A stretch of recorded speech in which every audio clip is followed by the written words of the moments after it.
हरे कृष्ण। सर्वप्रथम कृष्ण कृपा मूर्ति श्रील ऐसी भक्तिवेदांत स्वामी प्रभुपाद जी स्पष्ट करते हैं कि भगवान असमूर्ध्व है।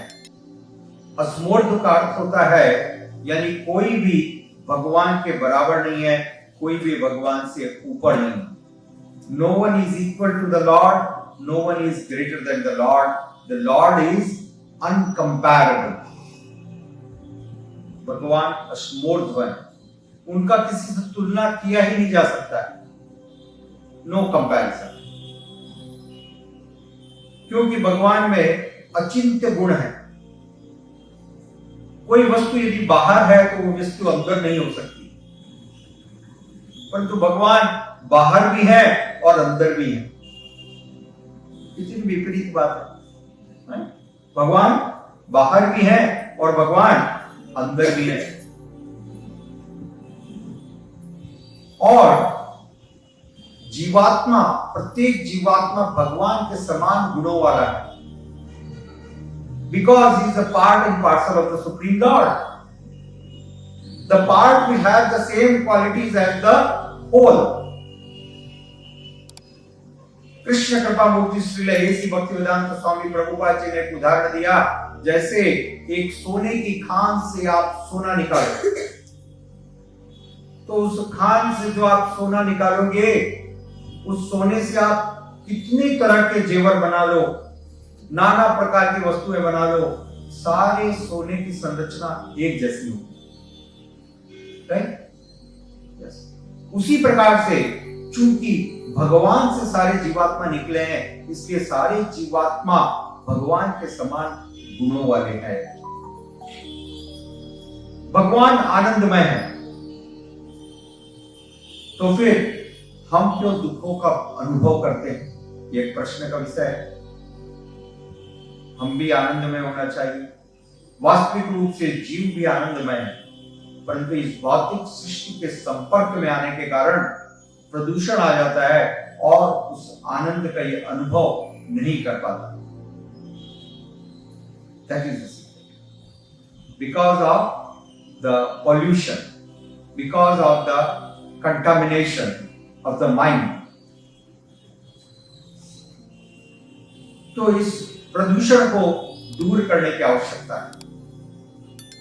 भगवत धाम में किसी भी जीवात्मा के अंदर यह प्रदूषण नहीं है, इसलिए वहां पर सारे जीव भगवान के समान गुणों वाले रहते हैं। In the spiritual world, every living entity is just as good as the Supreme Lord. और भगवान प्रत्येक जीवात्मा को लगातार भगवत धाम जाने के लिए सहायता करते हैं। दो प्रकार से विशेष रूप से समझने की आवश्यकता है। पहला, भगवान अंतरात्मा हृदय के अंदर बैठे हुए हैं। परमात्मा के रूप में भगवान हृदय के अंदर बैठ करके अंदर से जीवात्मा को प्रेरित करते हैं भगवत भक्ति के लिए, जिससे वो भगवत धाम को प्राप्त कर सके। और बाहर से गुरु एवं शास्त्र के रूप में वो भगवान लगातार प्रेरणा देते हैं। He is acting from both the sides, from outside and from inside, right? Constantly guiding us at every step. परंतु जैसे कोई दुष्ट बच्चा हो, आप देखते हो स्कूल के अंदर सारे बच्चे जाते हैं, परंतु कुछ बच्चे 4 साल तक एक ही कक्षा में बैठते हैं। 4th year in the 10th class, they reply like this. तो आप सुन के बड़ा आश्चर्य करते हो, ये क्या बात है? तो उसी प्रकार से जो जीवात्मा भगवान के निर्देशों को स्वीकार करने के लिए तैयार नहीं है, जो परमात्मा की बात को नहीं सुनता, उनके निर्देशों को स्वीकार नहीं करता, ऐसा जीव इस भौतिक संसार में बार बार आते रहता है। जिस प्रकार से वो बच्चा 10th क्लास में 4 साल से है। It's very simple to understand. इसलिए शास्त्र में बताया, ब्रह्मांड भ्रमित भ्रमित कोनो भाग्यवान जीव, गुरु कृष्ण कृपा पाए भक्ति लता बीज। तो इस ब्रह्मांड में घूमता घूमता एक भाग्यवान जीव एक प्रमाणिक गुरु को प्राप्त करता है और प्रमाणिक गुरु की कृपा से उसके हृदय में भक्ति की लता का बीज अंकुरित होता है और इस प्रकार से भक्ति की लता का बीज बढ़ते बढ़ते बढ़ते भगवत धाम तक ले जाता है। तो ये संभव है एक प्रमाणिक गुरु की कृपा के द्वारा। This is possible, otherwise it is not possible. भौतिक संसार का प्रदूषण अत्यंत प्रभावशाली है, कंटामिनेशन, और उस प्रभाव के कारण जीवात्मा अपने आप को भगवान के सामान भोक्ता समझने लगता है। That I am the enjoyer, I am the Lord. अपनी वास्तविक स्थिति को भूल जाता है।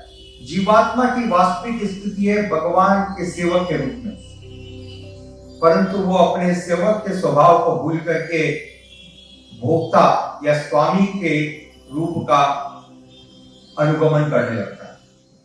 He starts behaving like the Lord or the Master। और इस कारण से, इस प्रदूषण के कारण से उसको नाना प्रकार के दुख मिलते हैं। So many different types of sufferings in the life।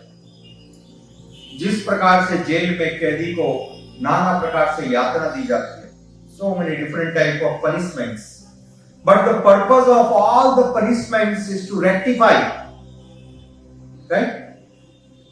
जो उसको दंड दिया जा रहा है, कैदी को जो दंड दिया जा रहा है, उसका प्रयोजन उसको हत्या करना, उसको मारना नहीं है।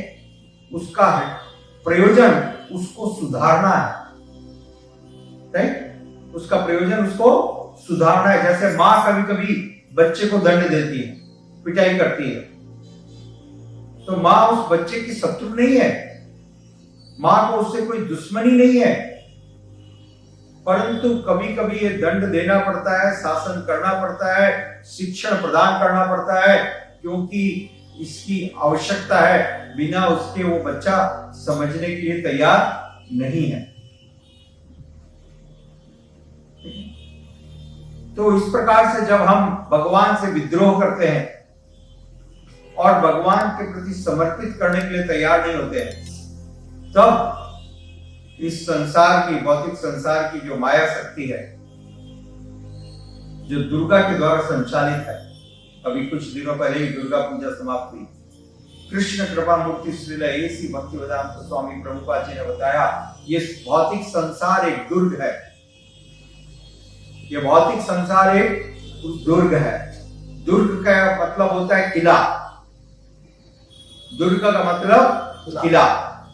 बहुत भयानक किला है, कोई भी इस किले से बाहर नहीं निकल सकता। छोटी मोटी जेल को, बड़ी बड़ी जेल को लोग फांद करके निकल जाते हैं, किंतु इस भौतिक संसार रूपी जेल को फांद करके कोई भी बाहर नहीं निकल सकता, क्योंकि इस जेल की जेलर है माता दुर्गा। दुर्ग की रक्षा कैसे, उनका नाम है दुर्गा। वो शंकर की पत्नी है।